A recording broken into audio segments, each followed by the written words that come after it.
Now, as for the concept, I know that there's lots of people in the room that I already know, lots of clients. Thank you, dear clients of mine, for being here. But there's also some new people in the room. So I'm going to say a few words about the concept of this webinar series. So the idea is your future is now. So what I've been thinking, what I've been seeing for a couple of months, years even, is that the way we've done business so far is not really future-proof. And the way we live our lives is not always very future-proof. And I feel that we need a new style of entrepreneurship, a new style of living. And the question is, of course, what is that new style? And how can we make ourselves future-proof? How can we make our businesses future-proof, more sustainable, etc.? So these are a couple of questions that I have, and I have some ideas, but I don't have all the answers, of course. And that is why I decided to launch this webinar series and invite guests who can shed a light on these questions. What about our future? We entrepreneurs, how can we grow in a more sustainable way? How can we deal with the difficulties we've seen in 2020 and we might continue to see in 2021? Who knows? So this is the reason why I decided to have this this podcast/video/webinar series. And the hashtag is Your Future Is Now. So if you hear something interesting tonight, you can share it on social media and use that hashtag. Tag me, Greet Bunnens, also, so I can see the comments, and it's always great to see the insights that you hear during this episode. So that's what the concept is all about. Now, for people who do not know me, I'm Greet Bunnens. You can find all the information about me on my website, greetbunnens.be. I'm your personal business mindset and performance coach. I know that's a lot, but it's really a lot to say that if you want to grow your business, if you want to grow as a person, then I can help you. And I believe that everybody's unique, and that means that you deserve unique and personal attention. And that's why I mainly work one-on-one, because I'm really convinced that there is no one-size-fits-all success formula, and that there is not that one success marketing formula, a business formula. Everybody has their own or deserves their own marketing strategy, business strategy, etc. And that's why I work one-on-one and lots of special attention. If you want to know more, go visit my website, greetbunnens.be. Enough about me. We are here to talk about you, your business, your growth, your future. And the guest I have today is Suyin Aerts. Welcome, Suyin. Hi, Greet. Hi, everybody. Nice to see you, although I don't see you, and I also only see Greet, but I can see some people I know, so that's very nice. Okay, yeah, we can both see the chats. So if you have something interesting to say, or if you have interesting questions, please go ahead. Now, Suyin, we've known each other for... I don't know. Yeah, I think quite some time. I think I'm not even sure if I had children when we met, but by the time I have two children, they are two girls, 12 and 13 years old. So I think we go back quite some time. Yeah, I think so too. I think it's about that time that we met. And if I'm not mistaken, it was in the Chamber of Commerce, and that we were both kind of coaches, or how do you say it, mentors for entrepreneurs in the Chamber of Commerce. I think that was the first time that I met you, but can't remember really. Okay, so I'm gonna let you introduce yourself, of course. But I had a look at Suyin's website. If you want to know more about Suyin, you can visit her website, suyin.be. Angelique will add the link to the website later on the chat box. But I went, I saw the website, Suyin, and what I've noticed is that you do a lot of things. So you are a TV presenter, you are a host and a moderator, you are an inspirational keynote speaker, you are a business leader, and you are a pitch coach, amongst others. Is that right? That's completely right. I should maybe say that I started my professional career as a ballet dancer. That is many years and many kilos ago, but that is how I started. So I think the love for the stage and the cameras already, because I was working as an actress also for quite some time, started quite young. But indeed, at this moment, I am since I think more than 10 years, I joined my personal partner, and since October my husband, because after 18 years we decided to get married during the lockdown, so we were only in our bubble. So that's a little scoop, because I did not share anything about that on my social channels, but I got the question I couldn't refuse at that moment, and that was whether I would like to join him in the company Extreme Creation. So you see a part of our name, Extreme, there's the E at the end, or that side. So I decided to give it first a thought. I talked with quite some people about the fact, what about doing business with your partner? And everybody tells you, don't ever do that. That's the worst idea you can do. I can tell you, I like to take some risks, so we decided to go for it. We are still a couple, we still work together, but it is true that since I think 4 years now, I've been asked to work again for television, Belgian television, where I present and make programs in French and in Dutch. And I also, in normal times, am very often on stage as a moderator, an interviewer, a host, etc., for different kinds of things. So that's quite different things I do. And I like to combine things and change my focus from time to time. Okay, and because a lot of people always say, well, especially marketing and business coaches, etc., always say, yeah, as an entrepreneur, you need to focus. So is that possible for you? Well, indeed, some people ask me what my focus is, and I guess my focus is that I'm quite good at changing my focus. Maybe that is because I was trained as a professional ballet dancer, but at that moment I was not going to ballet school, I was going to normal school. So I was really, let's say, from the age of 13, 14, combining two things. So I had to be very well organized to be able to do it all. So that is something that is, of course, very useful at this moment. But of course, it is very often about, I don't know if it's about focus. Of course, it's about focus. I mean, I'm always focused on the thing I'm doing at that moment, but I'm always working also on projects. I studied project management. And the thing that I learned there is that many things in life are actually projects. They have a beginning, they have an end, and you need to take certain things into account. So I see my life a little bit as a ongoing from project to project. So the people that really don't get how I do the things, sometimes maybe, I don't know, if they envy me that I do different things and that I'm quite successful in doing different things. But of course, it's kind of a training. I think maybe the top sport mentality that makes you focus on the game you're going to play. Let's call it that way. Mm-hmm. So maybe that's already a first good idea, or maybe practical tip that you can give. How can people, if they have to manage a lot of things, and I guess there are lots of solo entrepreneurs here in the room. Solo entrepreneurs, they have lots of hats on their head, so they have to juggle around with lots of balls in the air. And do you have any great tips with regards to that? How can you combine all those things? How can you stay focused and not lose sight of other things? Do you have some magic tip or idea there?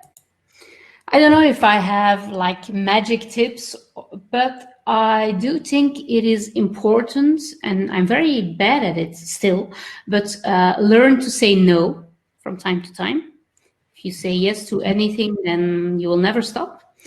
and also delegate and accept that sometimes you want to do things you like things to be done. And you know, if I do them, the outcome will, of course, be as I want it to be. And other people might have another way of taking care of things, but actually that adds and makes you even more successful. So I think it's not about keeping everything for you, but opening up, whether it's with your team or without your team. It's a lot about also asking for help in your network, giving support, giving help to other people that can be people you mentor, but also people asking for help on social media. Take the time to help them, and very often they will also help you. So I think that is one tip, is if I would have known how important networking would be when I was in my 20s, I would not have closed all the doors that I have closed, and I had to open, and I'm opening again now. So I think networking, don't underestimate the importance. However, what I see at sometimes, because of course I think some people see me as a feminist, and I for a long time I said I felt insulted when people told me I'm a feminist, because I had this idea of this crazy woman being feminist, but actually that's not at all the case. What I do see with people, or let me say women supporting women, is that we should not go too far in the supporting specifically because she's a woman, I'm gonna support her. I think it's about supporting people that you think are talented and that need the room, whether it's male, female, whatever, X, I, Y, Z. That's so true. And actually, you touched a lot of topics there, and a lot of topics that we've touched actually in previous episodes. The last episode was with Jan Bommeré, and we talked a lot about the new era that has dawned. And one of the things that I feel, and it's also what I was feeling these last couple of years and months, is that helping each other is so important. And asking for help, daring to ask for help, not trying to do everything by yourself, it's really not necessary. And I think that in the future, it's just a feeling, or maybe a thinking, that we're gonna need more people helping each other. It's away from the old-fashioned competition, and I'm the winner and I have to win and I'm going to crush the competition. It's more and more towards collaboration, helping each other, etc. So I follow you there completely. And the other thing that you were touching is the female, male, feminist stuff, etc. One of the previous guests was Michelle Mays and Tahariani. Both of them are specialized in inclusive marketing, inclusive businesses, and that also means that we should use each other, the strengths of all the different types, instead of trying to put them in different cases and then saying, okay, let's divide them, let's work on diversity. So yeah, I think that you are saying more or less the same things as our previous guests, so that makes me happy. Okay, we see a golden thread there. Another thing that lots of my previous guests have said was the thing about networking, how important that is. And that's also something that you came to say, networking, working on your network. Some say that your network is your net worth. I am so convinced that it is important to build your network. Now, I have a question here in the chat box from Ingrid, and she says, yeah, in these times, networking is very difficult. Do you have some tips on networking during these COVID times, Corona happening times? Yeah, well, I do present loads of events which are digital events, where we more and more see that it's as a TV show. And many companies are trying to add the network part into the whole digital event. And it's very hard.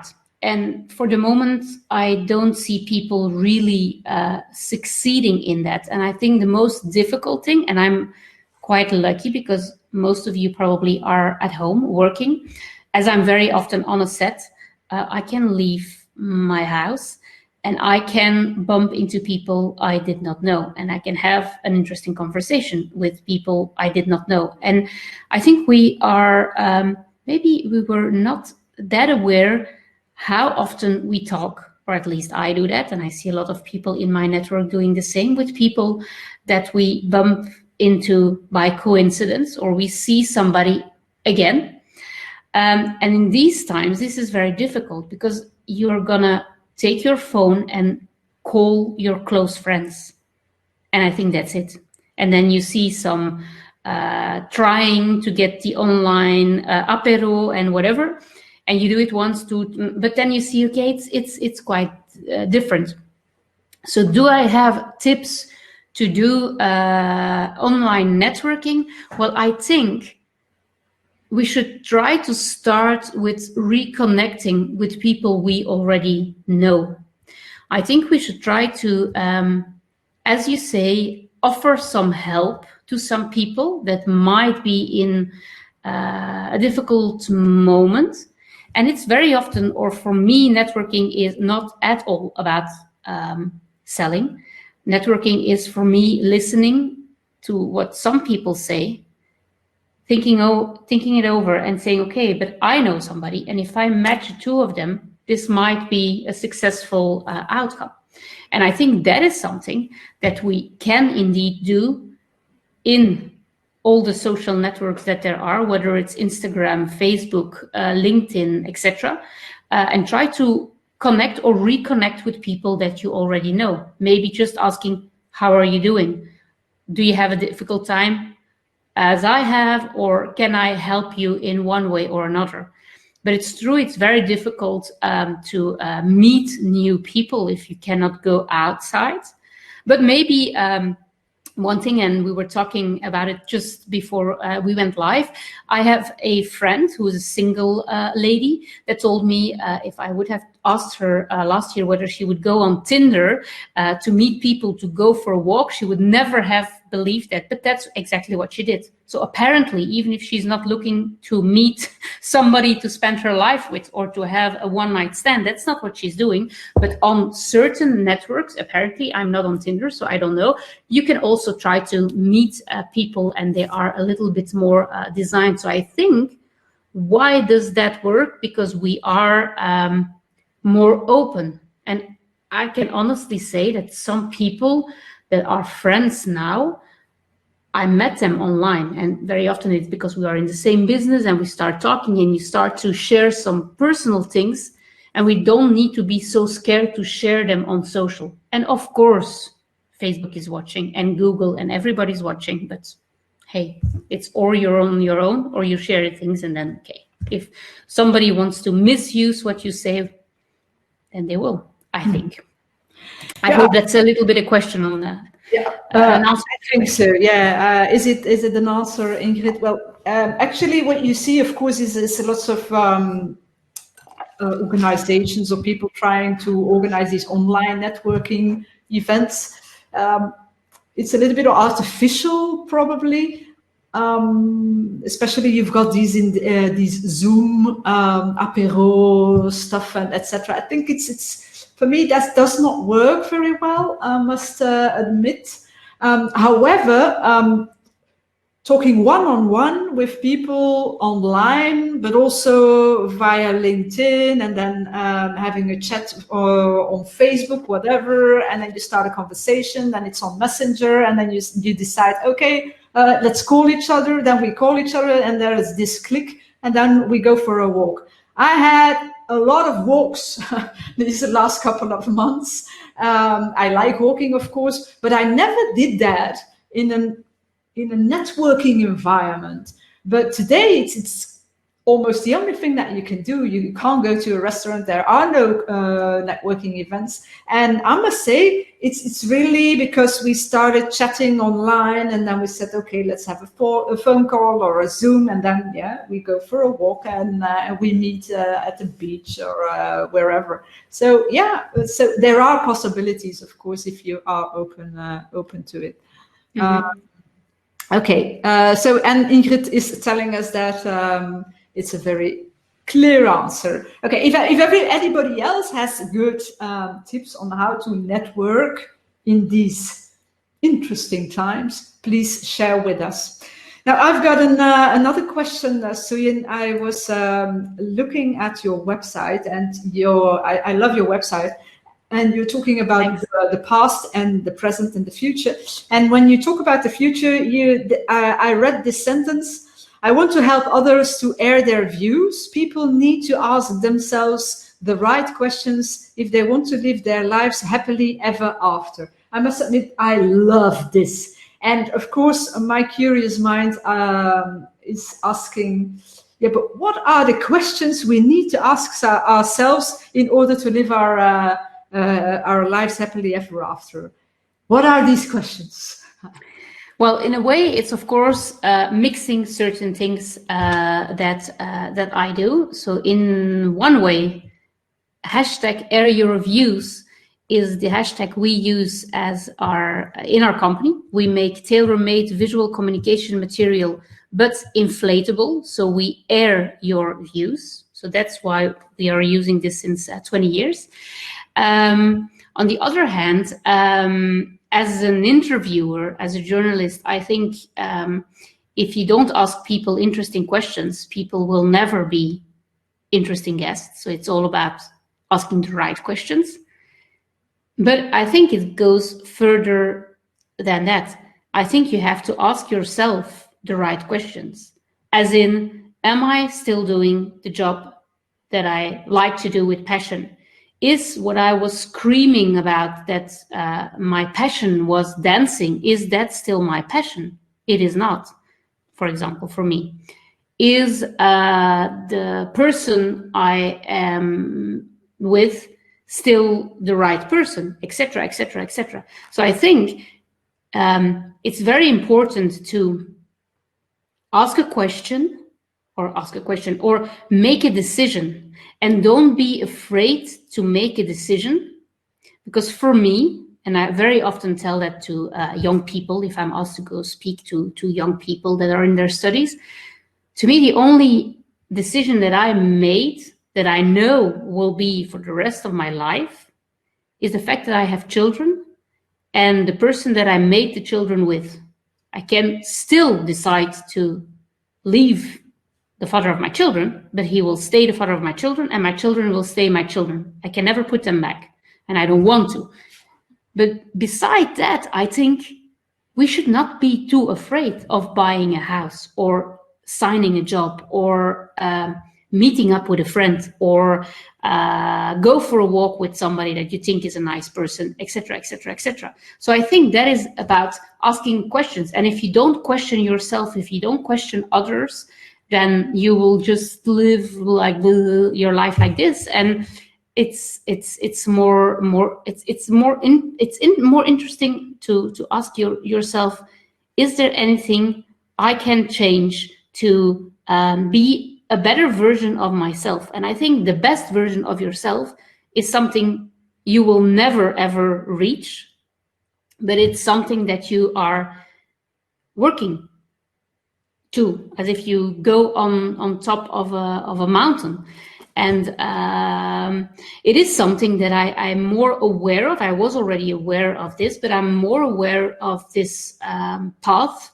So you have, like, I think you have a mission or a vision, and sometimes you know you have it, and it can also change. I mean, it's not because you said, okay, I'm going this way, and then suddenly you decide to go the other way, that you're doing the wrong thing. So vision can change. As long as you have fun on the path going to your mission and your vision, it's great. And working with a professional business coach, I would say,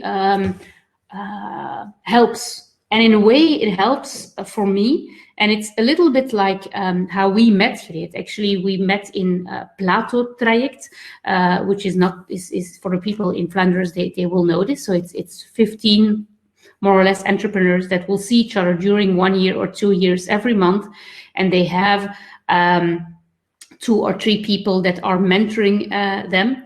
And the fact that you are obliged, you're not obliged, but that you oblige yourself to go once a month there and share your ideas with other entrepreneurs is in a way standing still and saying, okay, I'm here, and maybe after everything that I heard, I will go somewhere. And with a business coach, it's more on the one-on-one. So it's not, let's go where the group wants to go, but it's more like, where do I want to go?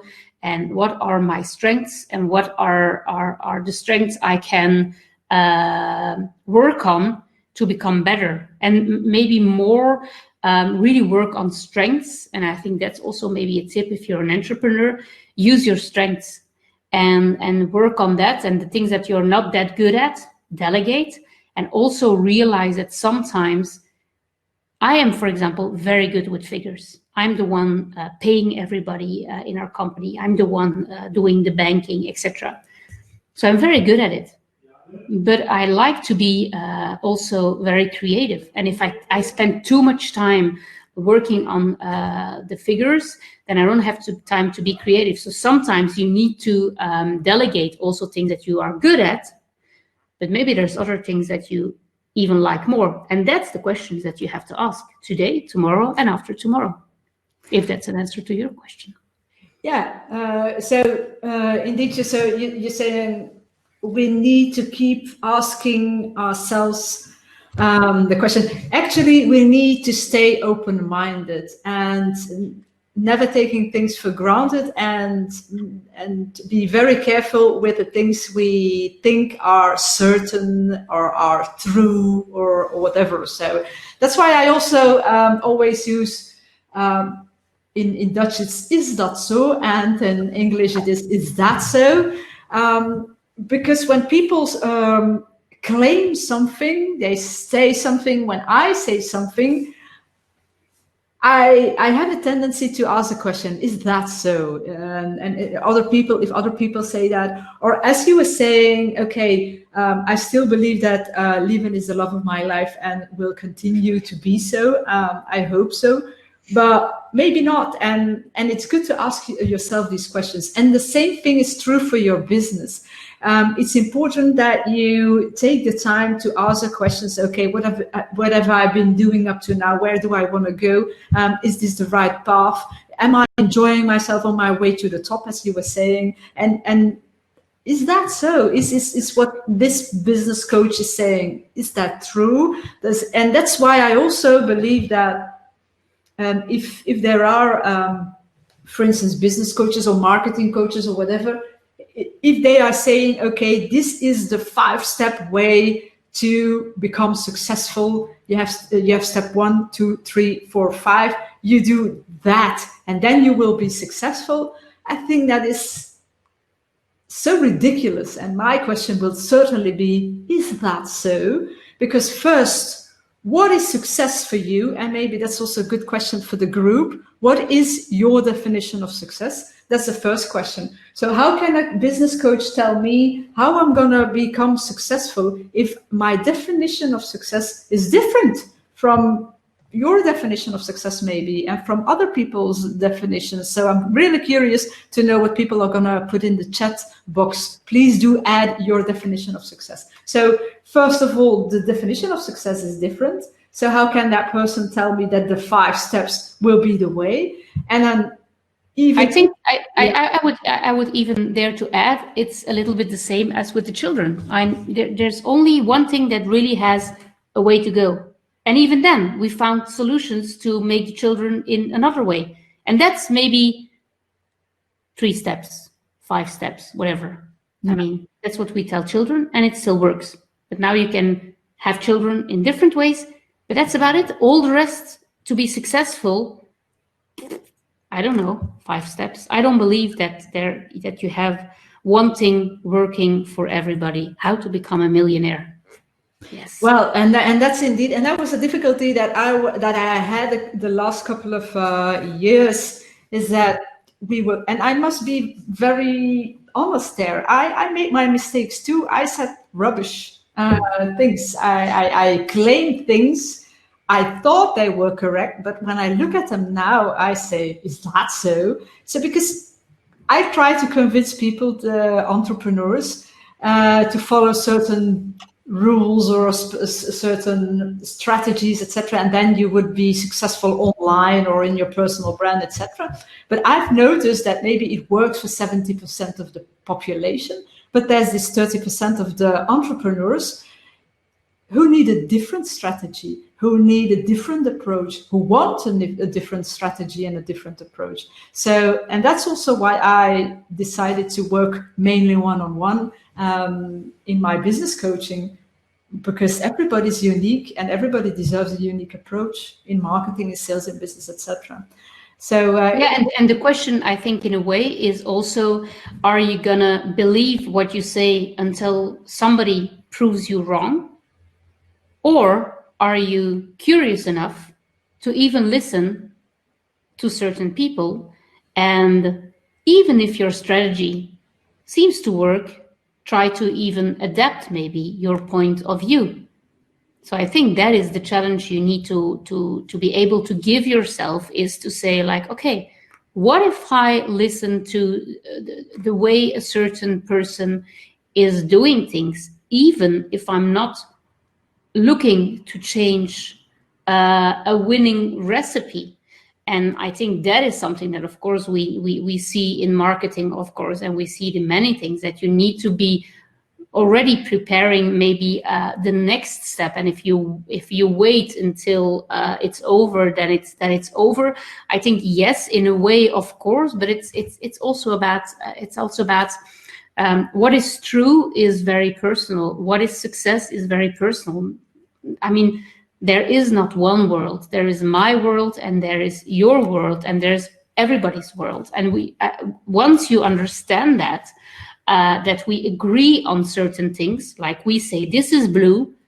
Okay, this is blue. So we teach our children that this is blue. But then when does something hurt? Can you teach somebody when something is hurting? That's every single thing is very personal. People tell me I have so much energy. I don't know. For me, it's quite normal. So everything is, you have to see everything really in perspective, I think. And you never know, unless you know the story behind another person's life up till now. So try not to judge. And it's very, very, very difficult not to judge.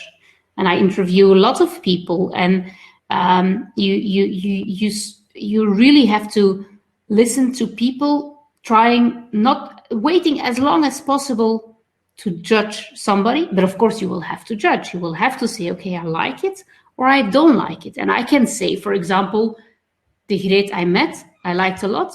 I saw her go in a certain direction, which I did not like that much, but I kept it open. And the Greet I hear now, or I hear since some time, I like a lot again. So I think that's, again, so it's very people can change. I mean, if and they can change for the good, and they can change for the bad, unfortunately. Mm-hmm. And that is due to the things I think that come on their path. Mm-hmm. Yeah, I'm back. Yeah, and so you touched upon a lot of interesting topics there. For instance, everybody has their own perception. Perception is reality. Yeah, but it's your reality. And one of the things that I learned from Tony Robbins, I don't know whether the audience know Tony Robbins. Really should look him up if that's not the case. But one of the things I learned from him was the question, what else can this mean? And I think that's such a powerful question. For instance, if somebody says something to you and you do not like it, or someone says something to you and you always thought it was blue, but suddenly that person says, "But you are stupid, it's red, don't you know?" Or somebody does something and you're not particularly fan of the way he or she does something. I think it's a very important or a very good question to ask yourself is, what else can this mean? Maybe she said something in a certain way, but what else could this mean? I'm interpreting this in a certain way, but what else could this mean?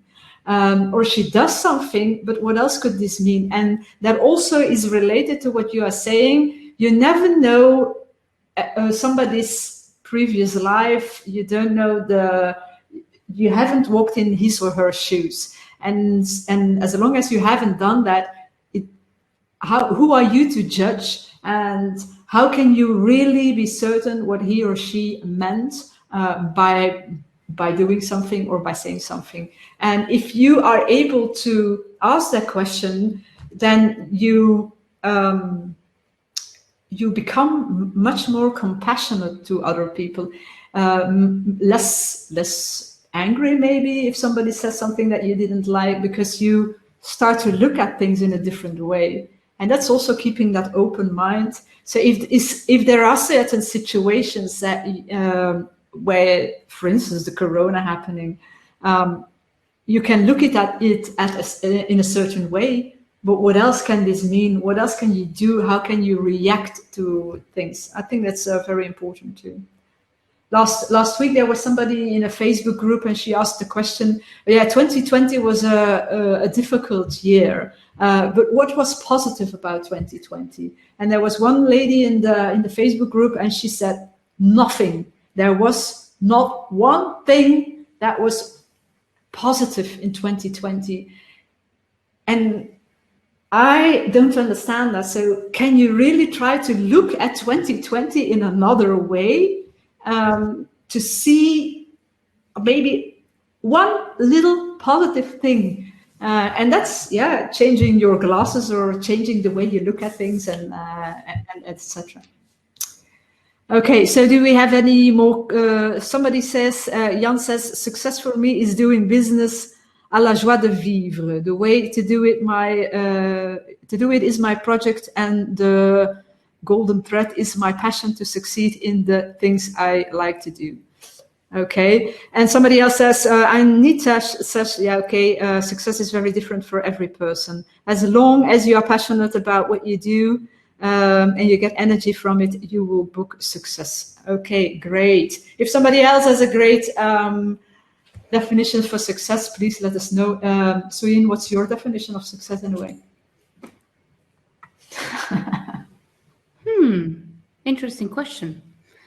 I don't know. What is success? I don't know. When will you feel successful? Never. No. Well, I think it's something moving.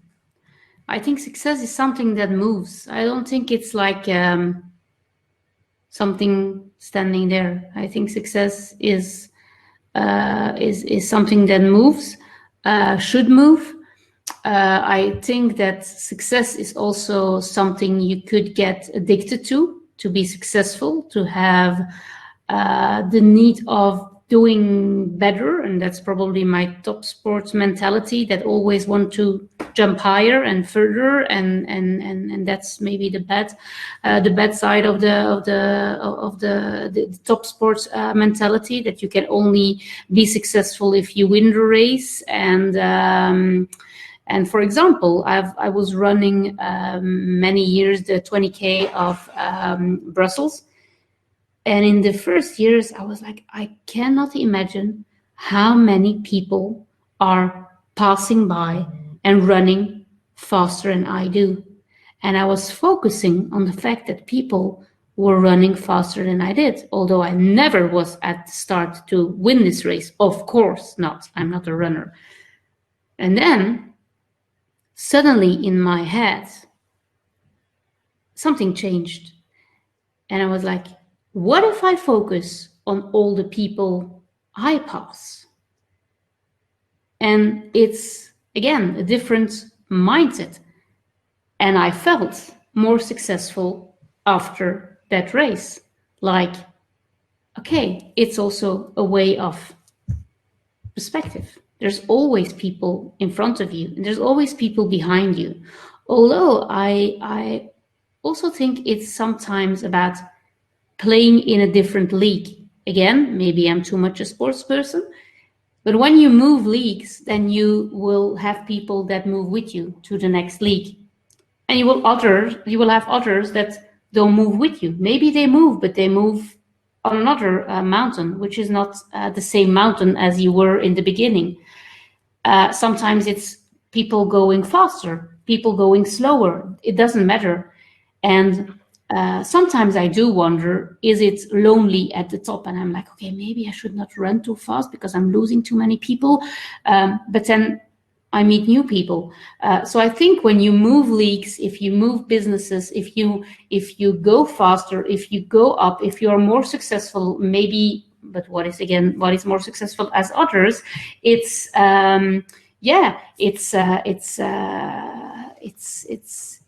just evolution. Mm-hmm. So I think success is evolution, maybe. Mm-hmm. But it's like Anita was saying, it's very personal. For instance, if you're talking about the 20K of Brussels, I've run it also a couple of times. And for me, being successful at that was, I often ran it with my sister together or with a friend. And my definition of success was enjoying the run, talking to each other, enjoying the run, not being too exhausted. And okay, I didn't want to be over the 2 hours or something, but that was for me the definition of success. I just wanted to enjoy the run. So you see, that's a whole different definition, because as you were saying, we are not there to win that race. I mean, no, of course. And I see Ingrid reacting. Maybe we should not compare ourselves, and I think it's probably true. In a way, we try to compare ourselves with who I was yesterday, and try to see if I move in a direction, is it getting better? Is it getting different? Is it staying the same? It can be different from month to month, from time to time. But I do see that it's very, very difficult to not compare myself with others. And again, that is probably because I was a professional ballet dancer, I was an actor, and I am a presenter, etc., etc. And you're always put into competition with others, and it's very often about things you cannot change. If they want a very small, funny, blonde little lady, they better call Greet and not call me, because I'm not the very small, blonde little lady. I'm somebody different.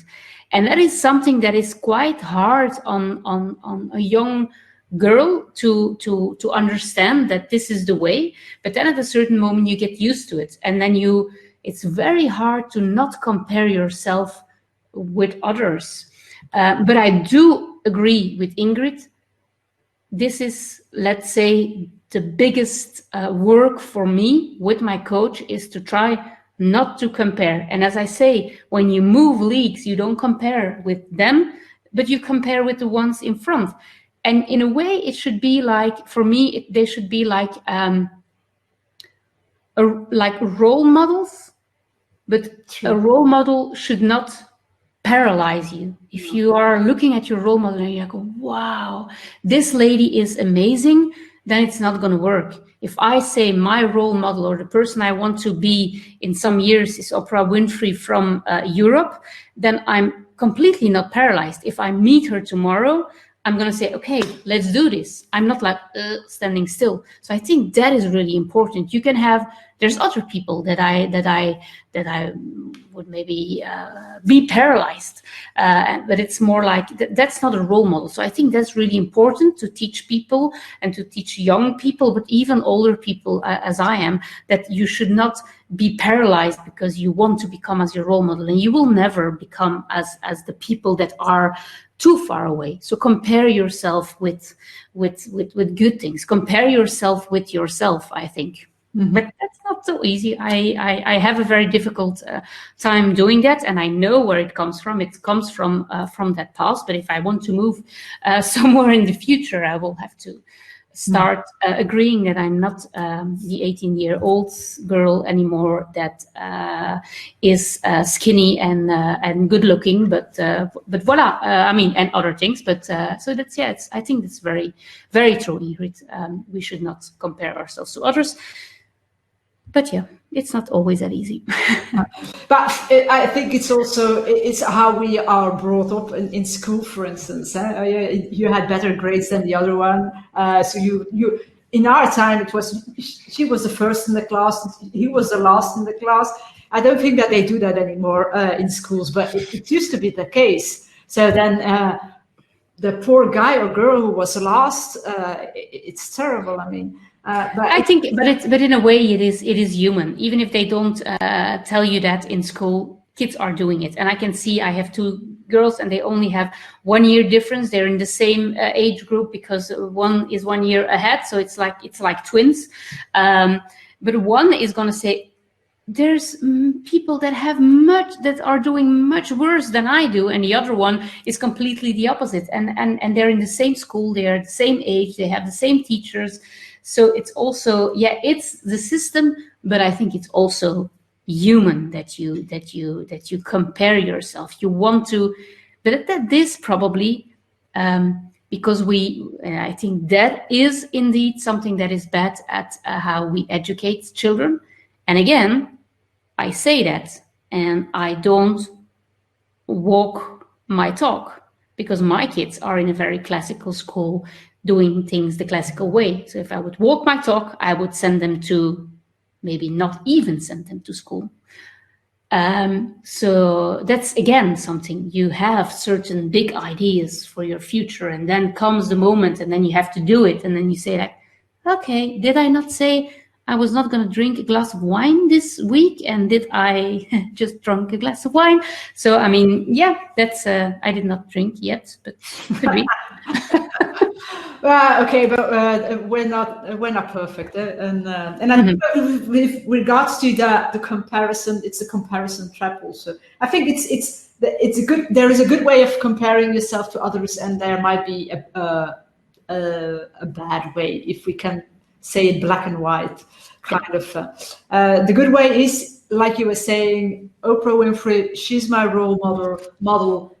I look up to her. She's great. If I can learn things from her, if I can grow as a person, or if I can become a better interviewer or whatever, thanks to watching her, thanks to listening to her, thanks to following her, then that's a good thing.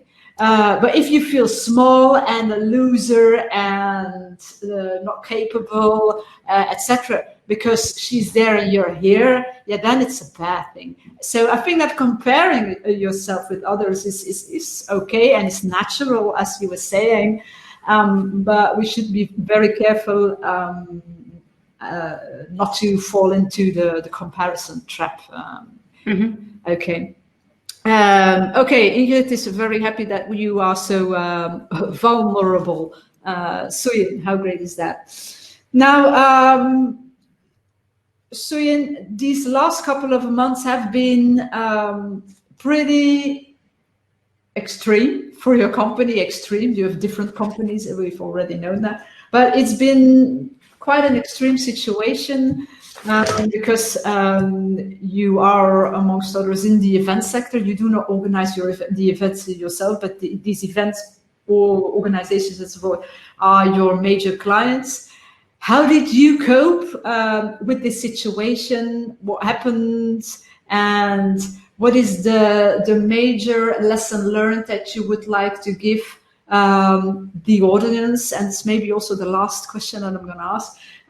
What is the major lesson learned that you can give the audience with regards to these extreme times that you've known these last couple of months? Well, it is in extreme times that you find out who your friends are and those pretending to be your friends. And it's actually in these times that people cannot hide any longer behind certain things. So I think we should think about that way. So in a kind of, okay, what positive did it bring? Something positive. I mean, and there's many positive things I can see, but I can also see that it's about listening and being there for your people, meaning your people is your customers, your suppliers, the people that are in your team, and they're all people that never took into account that the pandemic would arrive one day. But then it's there. And then you see that people want to do certain things, and sometimes they don't succeed. And I think that is the biggest challenge now. And for me, I am very lucky, as I said, because I have loads of work, because timing is in a way perfect with my television experience and the fact that all the events are more and more seen as TV shows, and they don't need hosts that are pretty on high heels on stage, because we don't need them. We want things to be short.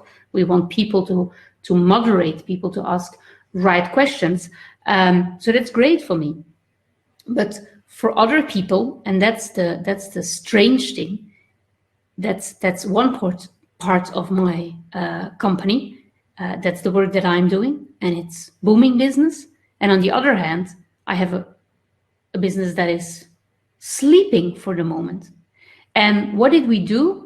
First, you say, okay, we have to change. We have to, maybe we can make inflatables for the corona patients in hospital, because you have to change them, and inflatables are used. And then you say, hey, this is not what we can do that to help society. Of course we can do that. But to make it a business, that's not our passion. So let's just wait till times are getting better, because we are still convinced that what we do is what the world is waiting for, to make big festivals, big events, small events, point of sale material better, because of the visual things that we are making. So we put ourselves a little bit on hold, or this part of the business on hold. But of course, you have to put the teams on hold. And that is very difficult, because you cannot give a perspective. You can say, this is what we're going to do. Might be in 3 months, might be in 3 years. For now, we're not that yet. And if we see we're dying in 2 months, then we will tell all of you to go. And this is communication, communication, communication. And honest communication, I think that is the thing that I learned, is what is working, is to be honest with people about how things are going or not going, and listen to all the words that are not said by suppliers, by clients, by the team. They say things, but if you listen very carefully, they also say so much more. And then you try to help each one of them in the way that is most suitable for that person. And that person, in my opinion, is a very different person than the person that I talked to in January 2020, that I talked to now in 2021. So that is, I think, what I've learned for the moment. Mm-hmm. So very honest communication, is that the major? Yeah, open communication, and be honest with yourself. That's and dare to be vulnerable too. I mean, we don't have all the answers, and yes, I made mistakes in the past, and I will in the future, and also, I mean, there's many rules. We have rules, and you can disagree with the rules. Of course, you can. And then I'm like, okay, but why are you not a politician? You're just there to say that this is bad and this is bad and this should not be this and blah blah blah blah blah.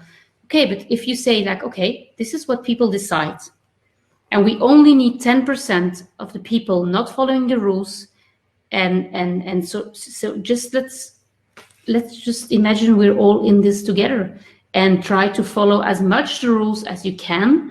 And if you don't agree with certain rules, make sure you become somebody that will make the rules instead of staying home and doing nothing. So I think you can do that. I mean, you're free to look. Donald Trump became the idiot president of the States. So I mean, then you can also change the rules. And I hope your ideas are better than these idiots' dreams.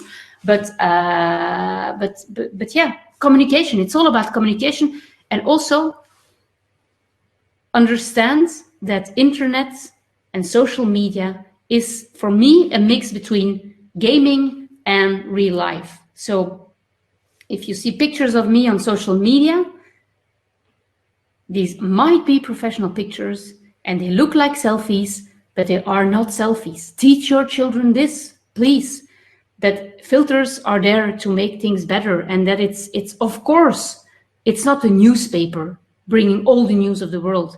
It's a place where we can share nice things. That's why they were made. And there's other things where you can share maybe less nice ways. And I think that is also a little bit of the danger with the social media at the moment. And due to this Corona crisis, we have so much more people that are there for the first time in months on social media, and they don't not yet know the rules, etc. And there are not really rules, but it's a certain danger. But it's also an opportunity. Mm-hmm. Yeah, there's a lot of noise out there. That's for sure. Okay, the very last question, and then we're going to end. What can people do, entrepreneurs do, as of tomorrow? Let's say they get out of bed tomorrow. What should they do specifically? Is there one thing that we can do as of tomorrow to make ourselves and our businesses future-proof? If there's one thing that we can do, what would that be? Be flexible, stay flexible, be creative, stay creative, show your vulnerability. Don't try to be and pretend you are somebody else, and stop talking about work-life balance and get a balance in your life. Maybe. Stop talking and just do it. Okay, how great is that?